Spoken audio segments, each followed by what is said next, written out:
YouTubers and subscribers, RoseRed17 here, and this is Eden Zero Volume 8, Chapters 60 through 68. And as I mentioned in my last video with Fairy Tail 100 Year Quest, that there's going to be more Eden Zero reviews than FT100YQ. I think it's better this way since each chapter is released bi-weekly, which means every 2 weeks. And not to mention, it is difficult to keep track of what's going on. I'm going to discuss more details at the end of this video about my plans with Eden Zero and 100 Year Quest reviews. But for now, let's get started with the first chapter of this volume. Starting with chapter 60 is the beginning of the fight between Shiki and Coraline and her men. And then in this chapter, it is Rebecca's turn to share her heart-to-heart conversation with Hamura after telling her that Shiki is fighting against her mother. But Hamura doesn't seem to care about that as she's still heartbroken from her teacher's death. But then Rebecca refreshes her memories about wanting to see Valkyrie once again. Hamura was desperate to share the words that she's been willing to tell her teacher. Meanwhile, the antagonist Drake and Joe shows up at the end of the chapter. On the Chapter 61, Drake and Joe is willing to steal Coraline's satellite laser cannon, which was never mentioned in the first place, and decide to use it in his own evil deeds, and also willing to steal Eden Zero. And then later on, Coraline ordered to release a device called the Coraline Dragon, which turns out to be a giant mechanical robot that is used against Shiki. Meanwhile, there's another battle going on with Wei show up in a suit of armor pretending to be somebody different. Rebecca and the other knows it's him, so what is the point in hiding your identity? Next chapter, the fight continues with Shiki and Coraline and her robot dragon, and also Wei's posing off as a superhero. The legendary hero has his own battle to deal with as he defeated the foe, but his armor was destroyed as well as leaving him in the nude, thus ending chapter 62. Now on to chapter 63, we're gonna skip all the nudity jokes and go straight to Shiki battle against Coraline. As he was struggling against the robot, it thrashed him into the underground labor districts. Shiki changed the gravity around his body, causing both him and the robot to fall into the ground, and then gives out the speech of Valkyrie's will. But of course, Coraline could care less since she believes that all robots have no heart. Meanwhile, Rebecca comes across Nino once again, only this time it's not a touching reunion, but instead an introduction to another fight. Now in chapter 64 called Leaper, Rebecca discovered the identity of her own ether gears in her legs, which is the power of speed. She uses this power and the power of the anime girl fantasy to distract Nino, giving her an opening. Later, as Wei's enters the room, Rebecca shows off her newfound power and calls it Leaper.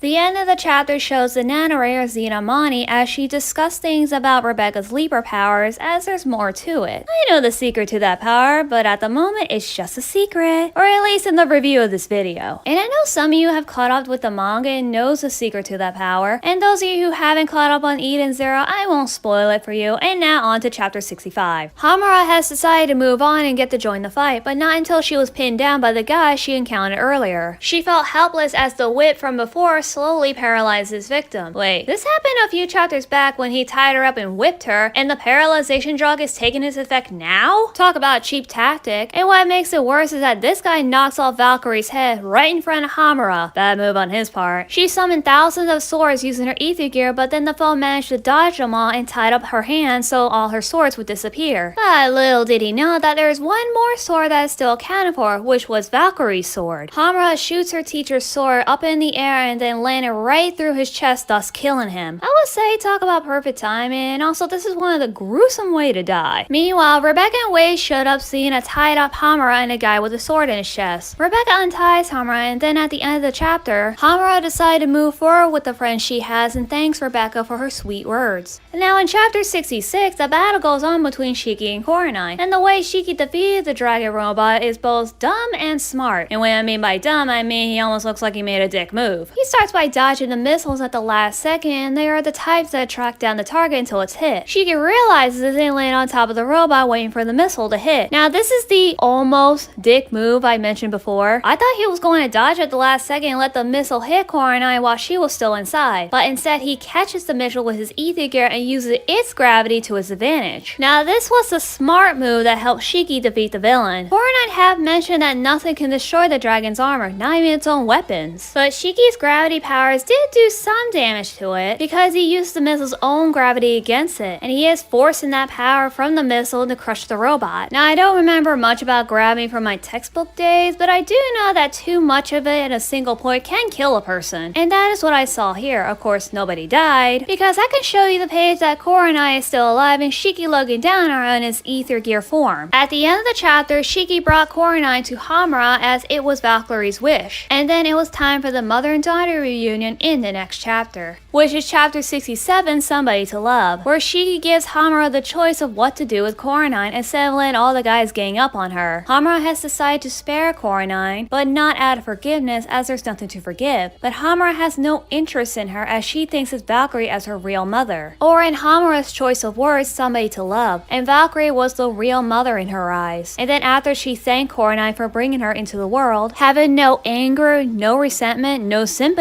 she simply asked her to stay out of her life.